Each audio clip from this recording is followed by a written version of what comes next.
Hello students, मैं आप लोगों को इस वीडियो में गणित सब्जेक्ट के 2 नंबर वाले वार्षिक पेपर के लिए महत्वपूर्ण प्रश्न आपको देने वाला हूं। मैंने आपको 3 नंबर, 4, 5 और 6 नंबर से संबंधित महत्वपूर्ण प्रश्न दे दिया है। और यहाँ पे मैं वीडियो को थोड़ा लेट से इसलिए लेकर आ रहा हूँ क्योंकि आपका पेपर 10 तारीख को होगा। तो 10 तारीख को होगा तो आपके पास समय है। तो हर एक नंबर से आने वाले प्रश्नों की अच्छे से तैयारी कर लो। ये सोच के मैं थोड़ा सा आराम से दे रहा हूँ आप लोगों को, क्योंकि समय ज़्यादा है हमारे पास, मतलब अच्छा टाइम बचा हुआ है। सोचो तो, एक तो आज का अगर डेट देखा जाए तो 7 तारीख है, 8 फिर 9, 2 दिन का समय है। आप अगर आज ही पूरा कंप्लीट कर लोगे, तो कल पूरा अच्छे से होली मना सकते हो। होली मनाने के बाद 9 तारीख को रिवीजन कर लेना है आपको। रिवीजन कंप्लीट हो जाएगा, 10 को आप पेपर दिलाओगे। 10 को पेपर जो दिलाओगे उसमें मेरा जब सारे प्रश्न फँसेगा, फिर आप लोग मुझे कमेंट करोगे कि सर आप जो बताए थे वो फँसता है। क्योंकि पिछले साल ना बहुत से बच्चों ने मुझे कमेंट किया था और बताया था कि सर बहुत सी जगह में ना जो प्रश्न दे रहे हैं वो आते नहीं, लेकिन आप जो देते हो ना वो फँसता है। लोगों ने बताया भी था ये बात। और इतना प्रश्न मैं उस समय नहीं देता था, इससे तो और कम देता था, बहुत कम। लेकिन अभी क्या है, पैटर्न में जो है ना वो थोड़ा सा चेंज हो गया है। चेंज हुआ है तो सिलेबस में थोड़ा सा और टॉपिक बढ़ गया है। टॉपिक बढ़ गया तो प्रश्न बढ़ गया है। इसीलिए मैं थोड़ा सा ज़्यादा प्रश्न दे रहा हूँ। लेकिन मैं आपको सिखा भी रहा हूँ, समझा भी रहा हूँ। तो 2 नंबर वाले प्रश्न में इम्पोर्टेंट प्रश्न क्या है, इसको बनाने कैसे हैं, इनको मैं आपको बता देता हूँ। बस आपको इन प्रश्नों की प्रैक्टिस कर लेना है। प्रैक्टिस क्या करना है भैया, रट लेना है। क्या कर लेना है? रट लेना है, समझो इसे। अब जो गणित में माहिर है, उनके लिए सबसे आसान है, रटने की ज़रूरत नहीं है, बनाने की ज़रूरत नहीं है, वो ऐसे ही डायरेक्ट 10 तारीख को पेपर भी दिलाएगा ना, तो भी वो निकल जाएगा। लेकिन उनके लिए दिक्कत है, जो गणित में माहिर नहीं है, तो उनको तो रटना ही पड़ेगा। तो चलो, मैं आपको सिंपल-सिंपल ट्रिक से बताता हूँ। जब मैं आप लोगों को अब आप लोग तो नए होंगे, ठीक है? जब शुरू से जो जुड़े हैं ना, उन लोगों को मैं बताते रहता हूँ, पढ़ाते रहता हूँ। तो कैसे प्रश्नों को बनाना है मैं आपको यहाँ पे सिखाने वाला हूँ। देखो ये प्रश्न जो है ना, यहाँ पे 3 प्रश्न हैं, तीनों को मैंने राइट किया है, तो आईएमपी सूची में है। और जो बच्चे आईएमपी सूची को पढ़ रहे हैं, उनको ये जो मैं अभी जो प्रश्न बता रहा हूँ उनको देखने की ज़रूरत नहीं है। आईएमपी सूची से तो पूरा फँसता है, वो तो कन्फर्म हूँ मैं। और ये भी क्या है, आईएमपी सूची से थोड़ा-सा कम किया हुआ प्रश्न है, बस इतना ही है। देखो यहाँ पे ये तीनों टिक पड़ा हुआ है, इसका मतलब क्या है कि ये 2008 18 के सेट में ये आया हुआ है। और यहाँ पे देखो एक प्रश्न को देख लें, तीनों एक ही टाइप के प्रश्न हैं। ए सेट, बी सेट, सी सेट, तीनों सेट में जो प्रश्न आएगा वो उनका टाइप एक जैसा रहेगा। लेकिन प्रश्न में मान क्या रहेगा, बलात के देगा ना। तो देखो यहाँ पे क्या किया इन्होंने, पी एक्स बराबर 2x 3 घात माइनस 5 एक्स प्लस 4 हो तो P2 तथा P0 के मान ज्ञात कीजिए कह रहा है। P2 और P0 के लिए मान ज्ञात करना है। समझ में आ रहा है क्या करना है? देखो थोड़ा सा मैं समझाता हूँ। P2 दिया है, मतलब ये क्या होता था, हमेशा x होता था। x की जगह में क्या रख दिया, 2 रख दिया है। तो जहाँ-जहाँ पे इस प्रश्न में x है वहाँ पे क्या रखेंगे, 2 रखेंगे। और एक और मान दिया है, P0 के मान ज्ञात कीजिए। तो जहाँ-जहाँ पे ना दूसरी बार जब इसे रखेंगे तो इसके लिए अब जब हल करेंगे तो x की जगह में 0 रख देंगे। बस इतना ही करना है। चलो मैं आपको दिखाता हूँ कैसे हल करना है। बाय द वे अगर ये प्रश्न आ जाए तो इसको हल तो करना पड़ेगा ना। तो चलो मैं दिखाता हूँ। एक था P2 है और एक क्या है, P0 है। ठीक है, ये कैसे बना होगा, इसका मान 2 कैसे आएगा, 0 कैसे आएगा? तो देखो Px पहले ऐसे होता था, Px इसके लिए भी कर लेते हैं। ये P कट गया, तो यहाँ पे x का मान क्या बचा, 2 आ गया। अब यहाँ भी P कट गया तो यहाँ पे x का मान क्या हो जाएगा, 0 हो जाएगा। और प्रश्न क्या है, Px बराबर 2x 3 घात माइनस 5x प्लस 4, यही प्रश्न है। ठीक है, पहले बार क्या रखेंगे, 2 रखेंगे। तो P2 यहाँ पे 2 गुणित 2 का 3 घात माइनस 5 गुणित 2 प्लस 4, जहाँ-जहाँ पे x है वहाँ पे हमने 2 रख दिया।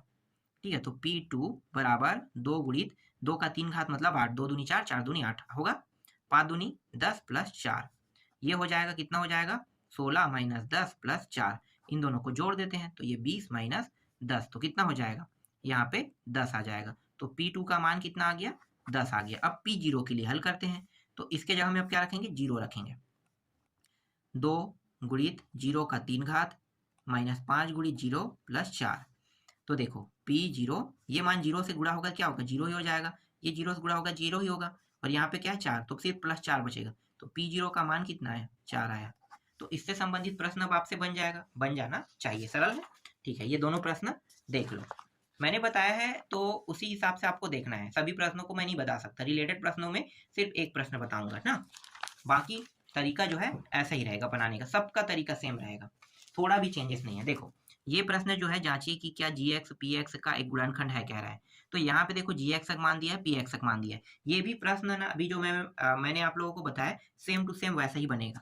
करना क्या है मैं आपको बताता हूँ। देखो इस बार क्या दे दिया है, इस बार ये कह रहा है gx कह रहा है और gx तक मान कितना है x माइनस 3 और px दिया है, px तक मान कितना है x का 3 घात लिख लेते हैं माइनस 4x का वर्ग प्लस x और प्लस 6, यही है, देख लो। ठीक है, क्या करेंगे, ये जो gx है ना इसको पहले हल करेंगे। तो मैं gx की जगह में इसके जगह में 0 रख देता हूँ। किसके जगह में, gx की जगह में 0 आ गया, x माइनस 3। अब ये x मुझे अकेला चाहिए तो इसको इस साइड ले आता हूँ, तो क्या हो जाएगा, बराबर यहाँ पे बीच में है तो जो भी मान बराबर के इस पार आता है और जोड़ना और घटाना में हो तो क्या हो जाता है, चिन्ह परिवर्तन हो जाता है। ये क्या होगा, प्लस में हो जाएगा। तो x का मान कितना आया, 3 आया। अब इसमें रख दो x एक मान को। तो करना क्या है, बस रखना है p x की जगह में 3, यहाँ पे 3 रखेंगे, फिर 3 का 3 घात माइनस 4 गुणित 3 का 2 घात, यहाँ पे 2 घात है, फिर प्लस 3 प्लस 6। देखो इस तरह से क्या कर देना है, रख देना है। ठीक, ये कितना हो जाएगा, 3 तिया 9, 9 तिया 27, ये हो गया 4 और ये 9, और फिर ये दोनों को जोड़ देते हैं, ये 9, तो ये हो जाएगा, ये प्लस है ये प्लस है, जोड़ेंगे कितना होगा 36 और ये 4, ये भी 36। इन दोनों का मान कितना आ गया 0, मतलब P3 का मान कितना प्राप्त हुआ, 0 प्राप्त हुआ। देखो बस ऐसे ही बताना है यहाँ पे। एक मिनट कितना होगा, मैं जोड़ने में गलती कर दिया क्या, 9 दिन 18, 9 तीन 27 और 9 चौक 36, ठीक तो है 36 है, और ये 9 चौक 36, तो यहाँ पे गलती क्या हो रहा है 27, यहाँ पे गलती हो रहा है ना, 27 और 9 36 होता है, यहाँ पे गलत आया, देखो उत्तर ये 0 आएगा। ठीक है, अब 0 जब मान प्राप्त हो जाएगा तो इसका मतलब क्या है, 0 मान प्राप्त होने पर ये क्या है, ये गुणनखंड है। अगर 0 के अलावा कोई भी मान आए प्लस या माइनस में प्राप्त हो तो वो गुणनखंड नहीं होगा। तो यहाँ पे क्या लिखना है, गुणनखंड है लिखना है। ठीक है, जोड़ने में अगर गलती हुआ होगा तो सुधार लेना, बाकी सॉल्यूशन सही है। ठीक, अब इससे रिलेटेड देखो ये भी प्रश्न है, सेम टू सेम करना है। x का मान कितना आएगा, अब आपको पता चल गया होगा x का मान कैसे निकालते हैं। ठीक है, इसको 0 मान लेना है, तो ये क्या मान है, प्लस में है ना 4, तो क्या होगा उस साइड जाके -4 होगा, तो -4 यहाँ पे रख के आपको क्या करना है, हल करना है। ठीक है, जैसे कि देखो यहाँ पे बताया है -4 रखा है, -4 मैंने बता दिया ना, ट्रिक यही है। अगर मान देखो क्या किसमें प्राप्त हुआ है 7, 0 प्राप्त हुआ है नहीं प्राप्त, तो ये क्या है, गुणनखंड नहीं। अगर 0 प्राप्त होता, ये मान जो है जैसे भी प्राप्त किया तो वो क्या है, गुणनखंड है। बस इतना ही इसमें बताना होता है। तो इससे रिलेटेड जितने भी प्रश्न होगा बन जाएगा। ठीक है, अगले तरीके का प्रश्न देखते हैं। ये पूरा गुणनखंड से है, देख लो क्या देखना है, इसको मैंने बता दिया, बस आपको वो प्रैक्टिस कर लेना है, या जो मैंने बताया उसी को आप तरीके को ना रट लो, उसके बाद ये बन जाएगा। ये भी उससे संबंधित है, तो इसको मैं बताऊंगा नहीं, मैंने पहले ही बता दिया है ना। यहाँ पे देखो एक अलग तरीके का प्रश्न है, इसमें थोड़ा सा चेंजेस कर दिया। क्या चेंजेस किया है कि 3x + 1 भाजक है, भागफल ये दिया और शेषफल ये, तो कैसे हल करोगे। तो देखो यहाँ पे एक सूत्र लगाए, इसको ऐसे ही बता देता हूँ, इसके आने के चांसेस बहुत कम है। भाज्य लिखोगे बराबर भाजक गुणित भागफल प्लस शेषफल, ये सूत्र है। भाजक कितना है, देखो भाजक 3x + 1 है, गुणित क्या करोगे, भागफल करोगे, भागफल ये है, और शेषफल कितना है 4। बस अब इसको हल कर दो, इस सूत्र में रखने के बाद ये उत्तर आ जाएगा। अब देखो आगे, यहाँ पे शेषफल प्रमेय की सहायता शेषफल ज्ञात कीजिए। अभी जो हम लोग ज्ञात करने हैं ना, वही शेषफल प्रमेय है। इसको गुणनखंड भी कहते हैं। ठीक है, जैसे अभी बताया ना गुणनखंड, तो गुणनखंड है या नहीं पूछते हैं, सेम वैसा ही ये भी है। इसमें क्या है, इसमें मान 0 नहीं लाना होता है, जो मान आएगा वही उसका शेषफल रहेगा, समझो। ठीक है, लेकिन गुणनखंड में 0 ही प्राप्त होना चाहिए, तभी गुणनखंड है, बस इतना ही कहेंगे। तो जो विधि हम अभी तक उपयोग कर रहे हैं उसी को हम शेषफल विधि कहते हैं। ठीक है, मैं आपको बता देता हूँ, चलो ऐसे ही समझा देता हूँ। देखो g(x) को 0 मानोगे तो x का मान कितना आएगा, माइनस में +2 आएगा। +2 कहाँ पे रखना है, इसमें रखना है, x की जगह में। देखो ये रख दिया, हल किया, कितना है 8 आया। तो ये 8 जो है अगर गुणनखंड कहता तो क्या करते, ये गुणनखंड नहीं है कहते, लेकिन इसमें क्या कहते, शेषफल प्रमेय कह रहे हैं, मतलब जो भी माना है उसे हमें क्या करना है, एक्सेप्ट करना है। तो यहाँ पे 8 प्राप्त होता है, ये इसका उत्तर है। समझ में आ गया। ठीक है, के वाला भी वैसे ही बनेगा, के का मान निकालना है कह रहे हैं, बहुत आसान है। यहाँ पे x का मान रख दोगे तो के का मान ऑटोमेटिकली निकल जाएगा। ठीक है, और नहीं दिखाऊंगा, इसमें बहुत सारे प्रश्न हैं, ये भी है, ये भी है, इनको देखने की जरूरत नहीं, जो बता रहे हैं उनको बस आपको देख लेना, प्रैक्टिस कर लेना है। ठीक है, ये शेषफल प्रमेय है, ये भी शेषफल प्रमेय आपको समझ में आ गया ना। शेषफल ज्ञात करना मतलब शेषफल प्रमेय है। तो देख लो कितना प्राप्त हुआ, 8 प्राप्त हुआ ना, वही प्रश्न है 77 जो पहले वाला था। ठीक है, यहाँ पे 2 बार दे दिया है। चलो आगे देखो, ये भी वही है, गुणनखंड कह रहे हैं, गुणनखंड कह रहे शेषफल प्रमेय ही लगाना है। यहाँ पे 0 प्राप्त होगा तब क्या होगा, ये गुणनखंड है। 0 प्राप्त ना हो तो क्या गुणनखंड नहीं है। तो यहाँ पे पहले ही कह दिया कि गुणनखंड हो कह रहा है, तो मतलब हमें क्या करना है, यहाँ पे थोड़ा सा चेंज करना है। ये जो पी एक्स है ना, इसके जगह में 0 रखना है, क्योंकि यहाँ पे इसका मान निकालना है, ए का मान, तो इसको 0 रखोगे, क्योंकि ये पहले ही कह रहा है कि ये गुणनखंड है और हमें इसका मान निकालना है, तो इसके जगह हम 0 रख दो, ठीक है। और यहाँ भी 0 रखोगे, 0 रखोगे तो एक्स का मान -1 आएगा, यहाँ भी इसका पूरा मान 0 रख दोगे, फिर इसको हल करोगे तो ए का मान निकल जाएगा। ये इसका सिंपल ट्रिक है। और ये भागफल वाला तो समझ में आ गया होगा, देख लो भागफल वाला। बाय द वे इस साल का सबसे मोस्ट आईएमपी प्रश्न है भागफल वाला, क्योंकि 3 प्रश्न आएगा, तो 3 प्रश्न ए बी सी तीनों सेट में आएगा। तो देख लो कैसे लिखने हैं भाजक को, यहाँ पे लिखते हैं गुणित भागफल, फिर प्लस शेषफल कहाँ पे 0, शेषफल 0 है, हल करोगे तो भाज्य प्राप्त हो जाएगा आसानी से, ठीक है। ये भी वैसे ही शेषफल प्रमेय से हल करना है इस प्रश्न को, तो इसको मैं हटा देता हूँ, ये 15वां प्रश्न, ठीक है। इसके अलावा गुणनखंड वाला है, इसमें के का मान निकालना है, तो हटा दो इसको भी। मैंने बता दिया 2-3 टाइप है, बस उस टाइपों को पढ़ लो, ठीक है, 3-4 टाइप को। और ये क्या है, भाग का शेषफल शून्य, देखो ये भी वही है शेषफल प्रमेय वाला, ठीक है। शेषफल प्रमेय मैंने बता दिया है, देख लेते हैं, ये भी शेषफल प्रमेय है, ठीक है। शेषफल प्रमेय डायरेक्ट अगर किसी प्रश्न में भागफल और शेषफल ज्ञात करने के लिए ना कहा जाए तब तक के भाग नहीं करना है, ठीक है, शेषफल प्रमेय से हल करना है। तो ये भी प्रश्न शेषफल है, देख लो ये भी प्रश्न शेषफल है, बना लोगे। तो 3 ही 4 टाइप के प्रश्न है ना, ज्यादा नहीं है, ठीक है, हो गया। इतने प्रश्नों की आपको प्रैक्टिस करना है, जितने टाइप मैंने बताया था बस उतने टाइप की प्रैक्टिस करना है। और जो अगला अध्याय से जो प्रश्न आने वाला है 2 नंबर में, उसको मैं आपको बता देता हूँ, 1 मिनट, कहाँ है, हाँ, ये जो है ना अनुपात एवं समानुपात है, इससे भी प्रश्न आने वाले हैं। तो चलो इसके प्रश्नों को देख लेते हैं। इसमें 2-3 टाइप के प्रश्न हैं, बस वही को आपको देखना है और कुछ नहीं देखना है। देखो ये प्रश्न है 2018 के सेट में आया था। तो देखो हमेशा अनुपात और समानुपात वाले प्रश्न में अगर आप इस तरह से देखते हो तो करना क्या होता है, देखो 8:14 समानुपात 8:28 दिया हुआ है, मतलब ये क्या बनेगा पता है ना, क्या बन सकता है, चलो मैं बताता हूँ, थोड़ा सा समझा देता हूँ, उसके बाद आपको समझ में आ जाएगा। देखो 8 दिया हुआ था अनुपात में, फिर 14, फिर समानुपात x अनुपात 28। ये अनुपात का मतलब क्या होता है, 8/14, ऐसे इसे लिखा जाता है, ठीक है। ये जोड़ा बन गया, ये भी जोड़ा बन जाएगा, और ये जो समानुपात है इसको बराबर लिखते हैं इस तरह से, ठीक है। इस रेखा को ऐसे मिला दो तो ये बराबर बन गया। फिर क्या होगा, ये जो है x और इस रेखा को ऐसे बना दोगे तो ये इस तरह से आके 28 बन जाएगा। समझ में आ गया। अब क्या करना है, x तक मुझे मान निकालना है, तो इस 28 बस को यहाँ पे कर दो, x को यहीं रहने दो। तो 8 गुणित 28 और नीचे में क्या है 14, 14 एकम 14 दूनी 28, तो x का मान कितना प्राप्त हो गया 16। देख लो x का मान कितना आ गया 16। इस तरह से बनाना है भैया, आपको समझ में आ गया, ठीक है। आगे दिखाता हूँ मैं। देखो यहाँ पे कितने पद है, 1 2 3 4, 4 पद है, सेम टू सेम वैसे ही हल करेंगे तो x का मान कितना आ जाएगा 40 आ जाएगा, बन जाएगा, ठीक है। सारे प्रश्नों को तो नहीं बताऊंगा, ये सी सेट में आया है, तो अब ये भी समझ में आ गया होगा कैसे बनाना है, ठीक है। एक नया टाइप के प्रश्न देखते हैं। देखो इसमें स्पष्ट बोल दिया है कि चतुर्थानुपाती ज्ञात करना है। अब गिनेंगे 4 है कि नहीं, 1 2 3 पद, और जब भी प्रश्नों को हल करेंगे तो कितने पद होना चाहिए 4 पद। तो इसका मतलब क्या है, एक पद गायब है। कौन सा पद गायब है, प्रथम द्वितीय तृतीय है, ये चतुर्थ पद गायब है। चतुर्थ पद को क्या मानेंगे, x मानेंगे क्या, नहीं, क्यों x नहीं मानेंगे, क्योंकि पहले से ये x है।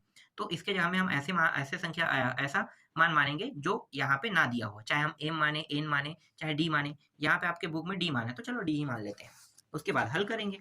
तो देखो एक तो क्या था 2x, y था, अनुपात लिखो, x का वर्ग समानुपात लिखो, फिर y का वर्ग अनुपात लिखो, और चतुर्थ पद क्या है x मान लेते हैं। अब इसे कैसे लिखोगे, 2xy, इसके बाद ये क्या बन जाता है x का वर्ग, ये अपान बन जाएगा, और ये क्या बन जाएगा, इनको जोड़ दो तो देखो ऐसा बन जाएगा। फिर ये y का वर्ग और इनको जोड़ोगे तो ये x, इस तरह से बन गया, ठीक है। ये रेखा देख लो, ठीक। अब हल करो इसे, तो यहाँ पे एक मिनट ये d मानूंगा मैं ना, क्योंकि सेम हो जाएगा, d है ये, d हो गया, ठीक।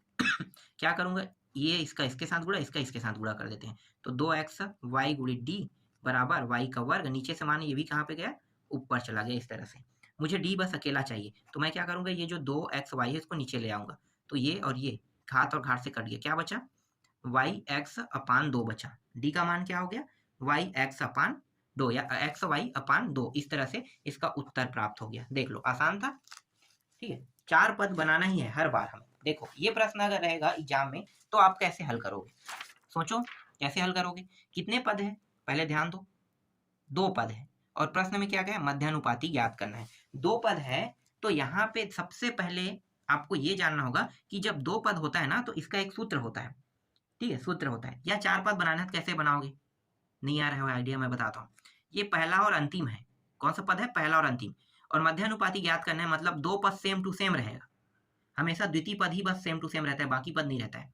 तो पहला और चौथा पद है ये, तो दूसरा और तीसरा क्या रखोगे, यहाँ पे देखो दूसरा और तीसरा को इन्होंने x रखा है, बस अब हल कर दो, x x वर्ग हो जाएगा और ये इसके साथ गुणा हो जाएगा, x वर्ग 6 गुणी 54, इसको कैसे लिख सकते हैं, 6 6 6 3 3, इस तरह से लिख सकते हैं, बिल्कुल लिख सकते हैं, ठीक है। या अंडर रूट के अंदर ले करोगे तो अंडर रूट से गुणनखंड करके निकालोगे तो इसका मान कितना आ जाएगा, 18 आएगा।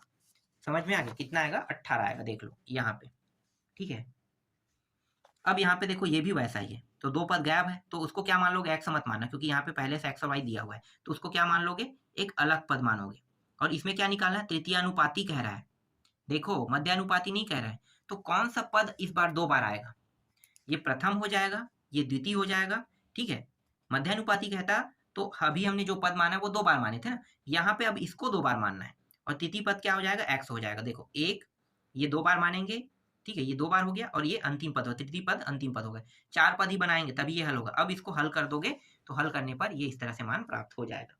यहाँ पे देखो ये प्रश्न 7वां जो है ये भी आसान है, मध्यानुपाती कह रहा है मतलब a और c बस दिया हुआ है, तो b को क्या मानोगे, इन दोनों के बीच में बैठाओगे तो दो बार आएगा, तो b का वर्ग बराबर ac आएगा, बिल्कुल आएगा, देखो b का वर्ग बराबर ac, बस यहाँ पे b के वर्ग के जगह में क्या रख देना है, ac रख देना है, उत्तर आ जाएगा a + b, मतलब लेफ्ट हैंड साइड से राइट हैंड साइड सिद्ध हो जाएगा। अब देखो यहाँ पे पहले से चार पद दिया हुआ है, लेकिन इस प्रश्न में क्या है कि संख्या में क्या जोड़ दिया जाए कि ये संख्या समानुपाती हो जाए, x x सभी में जोड़ दो, तो देखो ये x x जोड़ दिया, बस इसको हल करना है, ये देखो ऐसे हल कर देना, हल करोगे तो इसका उत्तर x का मान कितना आ जाएगा, 2 आ जाएगा, ठीक। समझ में आ रहा है ना जो बता रहा हूँ। देखो यहाँ पे कितने पद है, 1 2 3 पद है, अब बताओ कौन से पद को दो बार लिखेंगे, नहीं आ रहा समझ में, तृतीयानुपाती जैसे है ना, तो ये मध्यानुपाती मतलब बीच वाले पद को दो बार लिखते हैं, जब 3 पद होता है और हमें हमेशा 4 पद बनाना होता है तो इस पद को दो बार लिखेंगे, तो देखो दो बार लिखो, उसके बाद हल कर दोगे तो x का मान कितना आ जाएगा, देखो x का मान 3 आ जाएगा। यहाँ पे देखो चतुर्थानुपाती कह रहा है, अब यहाँ पे देखो चतुर्थानुपाती कह रहा है तो मध्यानुपाती पद को तोड़ोगे क्या, नहीं तोड़ोगे, पीछे में सिर्फ x लगा दो, 1 2 3 और पीछे में x लगा दो, 4 पद बन जाएगा। सिर्फ मध्यानुपाती कहता है, तृतीयानुपाती कहता है, तब आपको बीच वाले पद का उपयोग करना है, ठीक है। और चतुर्थानुपाती कहेगा 3 पद तो पहले दिया है, चौथा पद ऑटोमेटिकली मिल जाएगा, x रख देना, हल करोगे तो आ जाएगा। यहाँ पे देखो ये पहले से 4 पद है, इसको कुछ नहीं करना है, यहाँ भी ये पहले से 4 पद है, इसको भी कुछ नहीं करना है, ठीक है। जो 4 पद है उसको कुछ नहीं करना है। यहाँ पे कितने पद है, 1 2 3 3 पद है, x का मान निकालना है, तो आपको पता चल गया होगा कि ये पद दो बार आएगा, ठीक है। जरूरी नहीं कि वो मध्यानुपाती बोले, लेकिन समझना है आपको। इसी तरह से देखो इसमें भी वैसा ही किया गया है। तो ये सारे प्रश्न जो मैंने अभी आपको बताया वो इंपॉर्टेंट है, कुछ प्रश्नों को आपको बना के भी दिखाया ना। चलो एक और अध्याय से देख लेते हैं अध्याय है 6, अध्याय 6 से भी 2 नंबर के प्रश्न आएंगे निर्देशांक ज्यामिति से। तो निर्देशांक ज्यामिति में 3 टाइप के प्रश्न है, सिर्फ 3 टाइप के। एक जो टाइप के प्रश्न है वो है अंतःखंड वाला है, देखो मैं आपको सिखाता हूँ ना। सरल रेखा 3x - 5y + 17 = 0 की प्रवणता ज्ञात कीजिए, मतलब प्रवणता और y अक्ष पर काटा गया अंतःखंड ज्ञात कीजिए कह रहा है। तो इसको कैसे बनाओगे, देखो मैं आपको सिखाता हूँ, ये पहले मैं इसको लिख लेता हूँ, ठीक है। अंतःखंड का एक सूत्र होता है, मैं यहाँ पे उस प्रश्न को लिख लेता हूँ। प्रश्न क्या है, 3x - 5y + 17, ठीक है, ये प्रश्न है, बराबर 0। तो मैं क्या करूंगा, इस y को अकेला करूंगा, 5y है ना, तो इसमें मुझे y बच चाहिए, तो ये सभी मान को मैं इस साइड ले लेता हूँ, 0 के साइड में, तो ये हो गया -5y। या फिर एक काम करते हैं, 5y को उस साइड ले जाते हैं, तो यहाँ पे क्या बचेगा, यहाँ पे बचे, क्योंकि ये माइनस में है तो हम बाद में वही प्रक्रिया क्यों करें, तो हम सिर्फ ना -5y को उस पार ले जाते हैं, तो ये क्या हो जाएगा, उस साइड आके प्लस हो जाएगा। मुझे y अकेला चाहिए, तो 5 क्या होगा, इसके नीचे में आ जाएगा, इस तरह से आ गया 5 इस तरह से, ठीक है। और यहाँ पे देखो अब क्या करेंगे, 3x/5 + 17/5, तो जिसके साथ x लगा है ना, ठीक है, जिसके साथ x लगा है उसको हम क्या कहते हैं, उसको हम कहते हैं m को हम मानते हैं प्रवणता, तो जिसके साथ x लगा है वो क्या है, रेखा की प्रवणता है। तो मान लो रेखा की प्रवणता, इसको हम किससे दर्शाते हैं, m से दर्शाते हैं, ठीक है। तो m से दर्शाएंगे तो इसके साथ मान क्या है, गुणा x के साथ गुणा क्या है 3 और 5, तो 3 5 आ जाएगा। और ये जो है ना, किसी के साथ कुछ भी मान नहीं है, इसको हम कहते हैं अंतःखंड। अंतःखंड, ठीक है, अंतःखंड, इसे c से दर्शाते हैं। तो कितना है 17/5। बस यही करना है सभी प्रश्नों में। अंतःखंड कहेगा तो जैसे मैंने अभी किया वैसे ही करना है, ठीक है, और प्रवणता आपको बताना है। तो देखो हर प्रश्न को वैसे ही करना है, इसको भी वैसे ही हल करोगे। तो देखो m का मान इस तरह से आ जाएगा, गुणा क्या है देखो x के साथ गुणा है -5/6, तो -5/6 क्या है, m का मान आ गया, रेखा की प्रवणता। और ये पूरा मान किसका है, अंतःखंड का। बस ऐसे ही करना है आपको, इसमें भी वैसे ही करना है। ये सब इंपॉर्टेंट प्रश्न है। ये पहला टाइप है, मैंने आपको जो बताया वो पहला टाइप। अब दूसरा टाइप देखो, दूसरा टाइप क्या है, मूल बिंदु से बिंदु 2 2 के बीच की दूरी ज्ञात कीजिए। ये प्रश्न जितना सरल उतना सरल और कोई प्रश्न नहीं है। मैंने आपको बड़े प्रश्नों में भी आपको बताया था ना कि मूल बिंदु का मान, देखो एक प्रश्न यहाँ से आएगा, मूल बिंदु का मान कितना होता है अगर प्रश्न पूछता है, तो यहीं पे मैं 1 नंबर के प्रश्न का उत्तर दे देता हूँ, 0 0। मूल बिंदु कैसे पता चलेगा कि वो मूल बिंदु है, देखो एक मिनट मैं बताता हूँ। ये ग्राफ है, ये ग्राफ, ये x है, ये y अक्ष है। यहाँ पे होता है 0 x और 0 y, दोनों रहता है, आगे को x और इसको y, और इसी 0 0 पॉइंट को क्या बोलते हैं, मूल बिंदु बोलते हैं। तो मूल बिंदु का मान कितना होता है 0 0, याद रखना, 1 नंबर का प्रश्न है ये 0 0। तो इन्होंने क्या किया है, पहले ही बोल दिया मूल बिंदु से बिंदु 2 2 के बीच की दूरी। तो ये 0 क्या हो, 0 0 x1 y1, और ये जो दूसरा मान है ये x2 y2 हो जाएगा। बस ये दूरी ज्ञात करने का सूत्र लगा दो। जब भी दूरी ज्ञात करने के लिए कहेगा दूरी ज्ञात कीजिए, तो यही सूत्र आपको लगाना है। और दूरी ज्ञात करने में क्या होता है, ये दोनों मानों को गुणा कर दिया जाता है, a और o को। तो इन दोनों को देखो गुणा कर दिया है। तो ये इस प्रकार से हल होगा, और हल होने के बाद ये मान आपको प्राप्त होगा। ठीक है, यहाँ पे मूल बिंदु का है, तो देखो 0 0 के साथ क्या है, इन दोनों को गुणा कर दो, गुणा करने के बाद ये सूत्र लगा दो, सूत्र लगा हल करोगे तो यहाँ पे उत्तर आ जाएगा। सेम प्रश्न ये भी है छठवां, देख लो। बार बार एक ही टाइप के प्रश्न है, तो मैं मूल बिंदु संबंधित ज्यादा प्रश्न बताना नहीं चाहता हूँ, क्योंकि ये दूसरा टाइप है आपका। ये प्रश्न भी वही है, मूल बिंदु कह रहा है, देख लो। तो ये मूल बिंदु से निकालोगे तो देख लो, फिर यहाँ पे क्या है, को गुणा कर दिया है। मूल बिंदु वाला आप समझ में आ गया। अब यहाँ पे देखो कुछ ऐसे भी प्रश्न आएगा जिसमें मूल बिंदु नहीं रहेगा। अब मूल बिंदु नहीं है तो क्या करोगे, ये x1 ये क्या बन जाएगा y1, ये x2 y2, बस। और a और b, ये दोनों a b का मान हो जाएगा ना, तो इस तरह से गुणा कर दो, फिर वैसे ही मान आ जाएगा। तो कुछ ऐसे भी प्रश्न है जिसमें मूल बिंदु नहीं लगा है, तो उसको आपको इस प्रकार से हल करना है, जो मूल बिंदु लगा वहां पे 0 0 मान के हल करना है। ठीक, ये प्रश्न भी देख लो, इंपॉर्टेंट है। एक दो प्रश्न बस प्रैक्टिस करना है, सभी को प्रैक्टिस नहीं करना है, बस सीखो इसको बनाना। यहाँ पे देखो x1 y1 x2 y2, और उसके बाद क्या है, इसको a और b मान लेते हैं, दोनों को गुणा कर दिए, तो ये सूत्र लगा देंगे, सूत्र लगाएंगे हल करेंगे तो इतना उत्तर आ जाएगा। अब यहाँ पे देखो एक अलग प्रकार के प्रश्न है इसमें क्या है, x अक्ष के समांतर रेखा की प्रवणता कह रहा है। तो x अक्ष के समांतर रेखा की प्रवणता निकालोगे तो क्या होगा, देखो जो रेखा की प्रवणता ज्ञात करते हैं ना, उसका सूत्र है y2 - y1 x2 - x1। तो y - y, ठीक है, 0 हो जाएगा, x2 - x1, ठीक है, तो ये हो जाएगा, पूरा मान 0 आ जाएगा। ये इंपॉर्टेंट प्रश्न है।